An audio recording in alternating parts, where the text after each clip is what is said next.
तो सिर्फ आप जिम्मेदार हैं। आप जिम्मेदार। सही है? क्यों कथन सही है? ये इसलिए क्योंकि सबको दो हाथ दिए, दो पैर दिए, वही दिमाग दिया है, सब कुछ सेम है। मेहनत करो, दिमाग का इस्तेमाल ज़्यादा करो, पैसा कमाओ, लाइफ स्टाइल लियो, थोड़ी अच्छी लाइफ स्टाइल हो। मैं देख रहा हूँ आज काफी सोना वोना पहन के रखा है आपने। ये कहानी ऐसी ही थी या कहाँ शुरू हुई थी? क्योंकि जितना मैंने आपके बारे में सुना जी। वो ये था कि यार बड़ी तंगदिली चल रही थी, पैसे वैसे थे नहीं, शादी हुई थी, अंगूठी बेचना पड़ा था, खाने पीने के पैसे नहीं थे, मजबूरी चल रही थी। जी सच है, पूरा सच है। क्योंकि देखिए, मैं जैसे आपने बताया मध्य प्रदेश के एक छोटे से शहर से हूँ, बुरहानपुर से। तो वहाँ से स्कूलिंग हुई और बचपन में तो मेरे हिसाब से शायद 50% बच्चों का सपना होता है कि क्रिकेटर बने। उनमें से हम भी एक थे, लेकिन ना टैलेंट उतना था और ना उतना पैसा था कि उसकी एकेडमिक कर पाए या कुछ कर पाए, क्योंकि फैसिलिटीज नहीं थी। खेल में बस्सी वाली लाइन अच्छे याद आ थे। गई मुझे कि क्या करना था? क्रिकेट खेलना था। हाँ। तो खेला क्यों नहीं? अच्छा नहीं खेलते थे ना।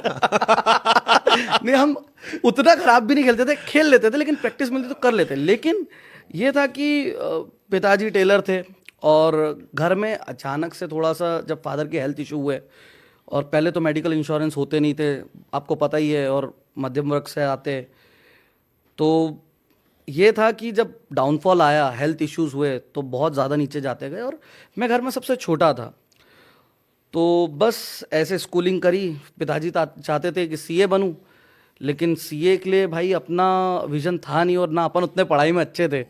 अब हर माँ बाप को एक्सपेक्टेशन होती है कि अपना बच्चा अच्छा बने, डॉक्टर बने, इंजीनियर बने, सीए बने। बट हम में वो भी टैलेंट नहीं था, क्योंकि पढ़ाई में तो कभी पास नहीं हो पाते थे। वो बस पास हो गए ऊपर वाले के नाम से, हो गया काम। फिर माइंड में ये क्लियर था कि क्रिकेट नहीं कर सकते, सीए नहीं बन सकते, तो करे क्या? बोलते अच्छा थे शुरू से तो बोले बेचेंगे कुछ ना कुछ। तो वहाँ से विजन था कि एक बीकॉम करके एमबीए करेंगे अच्छी ठीक ठाक कॉलेज से। जब अच्छी कॉलेज ढूंढने गए एमबीए के लिए, तो पता चला फीस बहुत ज़्यादा है। जैसे तैसे एक अच्छी कॉलेज मिली, पुणे से एमबीए किया, इंदिरा कॉलेज है, बहुत अच्छी कॉलेज है। और वहाँ से एक विजन भी मिला। क्यों मिला? क्योंकि कॉलेज का ना एक इंडस्ट्रियल टूर होता था, जो कि आपको विदेश ले जाता था। वहाँ पे आपको ट्रेनिंग देता था, 4-5 दिन का टूर था, 1 वीक का टूर था, वापस आओ अपना कंटिन्यू करो। वो टूर ने जो चाहिए था लाइफ में, वो संकल्प बनवा दिया। तो जैसे कॉलेज में गए तो फीस भी उसकी ठीक ठाक थी, अफोर्ड तो कर नहीं सकते थे, लेकिन ये था कि वहाँ पे पढ़ाई वढ़ाई खुद तो कर ही रहे, लेकिन ट्यूशन्स लेके काम चला रहे। कुछ सिस्टर्स थोड़ा बहुत पैसे भेज देती थी, कि बड़ी थी ना मेरे से सारी, तो कुछ ना कुछ छोटा मोटा अर्निंग कर लेती थी। और मेरी जो आज वाइफ है, उस टाइम पे गर्लफ्रेंड होती थी, तो वो भी टीचिंग में थी, तो वो भी थोड़ा बहुत हेल्प कर देती थी। और बाकी कुछ फादर थे। जबान अच्छी तो लड़की पड़ जाती है। अभी देखो वो स्किल सेट होना चाहिए कुछ ना कुछ तो वहाँ से स्ट्रगल चला, कॉलेज किया, दुबई गए कॉलेज से। वहाँ पे मुझे दिखा, मुझे लगा यार ये लाइफ है। मतलब लोग सूट वूट पहन के घूम रहे, मतलब मर्सिडीज और लैम्बोर्गिनी और हर तरीके की गाड़ी, बड़ी गाड़ी दिख रही है, जो हमने कभी इंडिया में देखी नहीं थी लाइफ में, और बहुत कॉमन दिख रही है।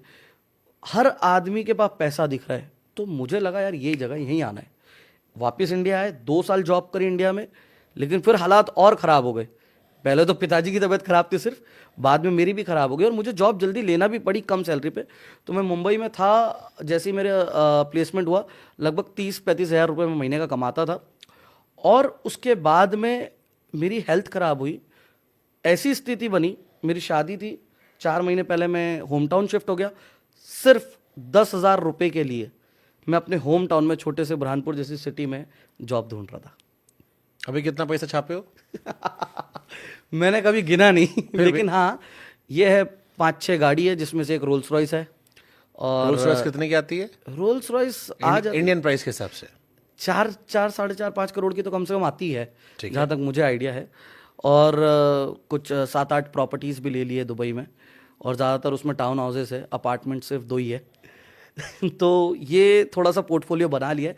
लेकिन ये जर्नी उतनी आसान नहीं थी, क्योंकि जैसे मैंने बताया 10,000 रुपये के लिए जॉब देख रहा था मैं होम टाउन में, लोगों ने मुझे इसलिए मना किया क्योंकि मैं ओवर क्वालिफाइड था, और मैं उन सब लोगों का शुक्रगुजार हूँ। अगर वो वहाँ पे मेरे को अपने फ़ायदे के लिए रख ले तो शायद मैं यहाँ नहीं पहुँच पाता। घर वालों ने भरोसा दिखाया, वाइफ ने दिखाया, मेन क्या था, उम्मीद नहीं छोड़ी। मैं तबीयत ख़राब थी, बेड पे था, जो भी था, मैं ये देख रहा था कि मेरे को अब इंडिया में काम नहीं करना है, मेरे को अब कुछ अपॉर्चुनिटी देखना है वर्ल्ड में कहीं पे। सब जगह मैं अप्लाई कर रहा था, लिंक्डइन, सोशल मीडिया, जहाँ से भी पॉसिबल था। तो दुबई से मुझे फिर कॉल आया, और उस कॉल ने मेरी लाइफ चेंज कर दी। लिंक्डइन के थ्रू? जी हाँ, लिंक्डइन के थ्रू। तो लेकिन ये भी तब हुआ, मेरी शादी हुई, उसके बाद मैं वैष्णो देवी गया। मैं माता में बहुत मानता हूँ, ऊपर वाले पे बहुत मानता हूँ, क्योंकि मेरे रिलीजियस ट्रिप बहुत होते हैं, साल में 4 बार तो मैं घूमने जाता हूँ, 4 बार रिलीजियस ट्रिप ही होता है। तो माता रानी के वहाँ गया, वहाँ से वापस आया, उसके दूसरे दिन ही मुझे कॉल आया, और 15 दिन में दुबई। तो वैष्णो देवी माता का बहुत बड़ा आशीर्वाद है। दुबई पहुँचा। अच्छा, ये इंपॉर्टेंट चीज़ थी, क्योंकि मैंने लाइफ में 2 साल काम किया था, सेल तो किया था, लेकिन कभी किसी को प्रॉपर्टी नहीं बेची थी, और ना मेरे लिए कुछ नया था। इंडिया में तो रह ही रहते। दुबई गया, पूरा चेंज, सब कुछ चेंज, नई कंट्री, नई सिटी, नया जॉब, नया प्रोफेशन। दुबई शहर है या कंपनी है? दुबई शहर है, दुबई शहर है। मुझसे किसी ने कहा, कोई घूम कर आया था, उसने कहा कि जैसे मल्टीनेशनल कंपनीज फंक्शन करती हैं, जी, ऐसे ही फंक्शन करता है। जी हाँ, दुबई आप बोल सकते हो एक हिसाब से कहीं ना कहीं एक कंपनी टाइप ही ऑपरेशन कर रही है। उसने कहा शहर वो होते हैं जो जैसे रेलवे ट्रेन है जी, कि आप दिल्ली रेलवे में जाते हैं, वो शहर है जी। और जब आप मेट्रो में जाते हैं तो जो फर्क आता है, यही फर्क आता है वहां पे। नहीं नहीं, देखो क्या होता है, मैं बताता हूँ। दुबई ने, देखो जितनी भी वर्ल्ड में आप सिटीज़ देख रहे हो, वो ऑर्गेनिक तरीके से इवॉल्व हुई है। दुबई पूरा बनाया गया है। अगर मैं बात करूँ, आज भी लोगों को लगता है दुबई कंट्री है, और आप जैसे बोल रहे कंपनी, दुबई कंपनी इसलिए लगती है लोगों को क्योंकि वो सिर्फ अच्छा सोचते और ये देखते कि हर इम्पॉसिबल चीज़ को कैसे पॉसिबल किया जाए, प्रॉफिट कैसे बढ़ाया जाए, हर साल रेवेन्यू कैसे बढ़ाया जाए, वो सारी चीज़ों पर उनका फोकस होता है। अगर आप रेवेन्यू की ही बात करते हो या लैंड पार्सल की बात करते हो, सबसे पहले तो मैं आपको बताना चाहता हूँ, दुबई शहर है, कंट्री नहीं है। और ये शहर यूएई का कैपिटल भी नहीं है। दुबई यूएई का कैपिटल भी नहीं है, एक छोटा सा हिस्सा है। यूएई की अगर मैं बात करूं, यूनाइटेड अरब एमिरेट्स, इसमें 7 एमिरेट्स है, जिसका सबसे बड़ा एमिरेट्स है अबू धाबी, दुबई, शारजा, उसके बाद अजमान, उम अल क्वैन, रास अल खीमा, और लास्ट एमिरेट्स है फुजैरा। तो ये 7 एमिरेट्स मिलके यूनाइटेड अरब एमिरेट्स बने हैं, जिसमें अगर बात करूं 85% जो है यूएई में, that is belong to Abu Dhabi. Abu Dhabi. तो लैंड पार्सल की अगर टोटल बात करूं, लगभग 84,000 स्क्वायर किलोमीटर का है, और दुबई की बात करूं तो सिर्फ 4,114 स्क्वायर किलोमीटर का लैंड पार्सल है दुबई का, तो जो कि दिल्ली से बहुत छोटा है। तो स्कूल कॉलेजेस में नहीं रटा गया, लेकिन अब दुबई रट गया है। दुबई रटा गया है पूरा, मतलब आप कुछ पूछ लो, यूएई का, दुबई का खून में से निकलेगा। धंधा सब सिखा देता है। धंधा सब सिखा देता है। अच्छा चलो, धंधा तो हो गया। मैं अभी एक रील देख रहा था जी। नवाजुद्दीन सिद्दीकी की। नवाज ने कहा कि जैसे कलाकार लोग होते हैं, ये बड़े क्रिएटिव अपने आप को कहते हैं, महंगा कपड़ा पहनते हैं, बट होते तो भांड है जी। गांव देहात में भी लोग कहते हैं। नहीं, सच्ची है, मतलब प्रैक्टिकली आप पैसा दो। आज की तारीख में दुबई में देखो आप, हाँ। कोई भी बिल्डर है या कोई भी बड़ी कंपनी से, वो कोई भी प्रोजेक्ट लॉन्च कर रहे हैं, जो भी बिल्डर ज्यादा चल रहा है, ऐसा कोई सेलिब्रिटी नहीं है जो आके नाच नहीं रहा है। हाँ, जैसे वो भांड हो, उनको एक वर्ड नवाज ने कहा है तो इसलिए मैं कोट कर दे रहा हूँ, वरना ही शादी ये शब्द कहने मैं असहज होता, लेकिन नवाज भाई ने कहा तो मैं कोट कर दे रहा हूँ कि कलाकार लोग पहले शहर के बाहर बिठाए देते थे जी, फिर पैसा कमा लिया तो अब शहर में घुल मिल गए हैं। अब काम उनको वही करना, नाचने गाने का, लेकिन कोई भांड कहता है तो बुरा लगता है क्योंकि अच्छे कपड़े पहन लिए हैं। रियल एस्टेट का काम जो है वो दलाली का काम होता है। बिल्कुल। तो कभी किसी ने कहा दलाल तो बुरा लगा? यार देखो, शुरू में प्रैक्टिकली तो नाम जो है वो तो वही है कि भाई तो दलाली का कमीशन का काम। हाँ। तो जैसे वो भांड की दलाली, अब पैसा तो दे रहा है, ज्वेलरी आ गई, घड़ी आ गई, बट काम तो दलाली ही है। और मैंने सुना कि दुबई में तो शायद 40 लाख की आबादी में 2 लाख दलाल है। बिल्कुल सही बात है। और देखो, इज इट ट्रू? 40 लाख की आबादी में 2 लाख दलाल? देखो, मैं नहीं बोलता, शाहरुख खान की अम्मा कहती थी पिक्चर में, कोई भी धंधा छोटा नहीं होता और धंधे से बड़ा कोई धर्म नहीं होता।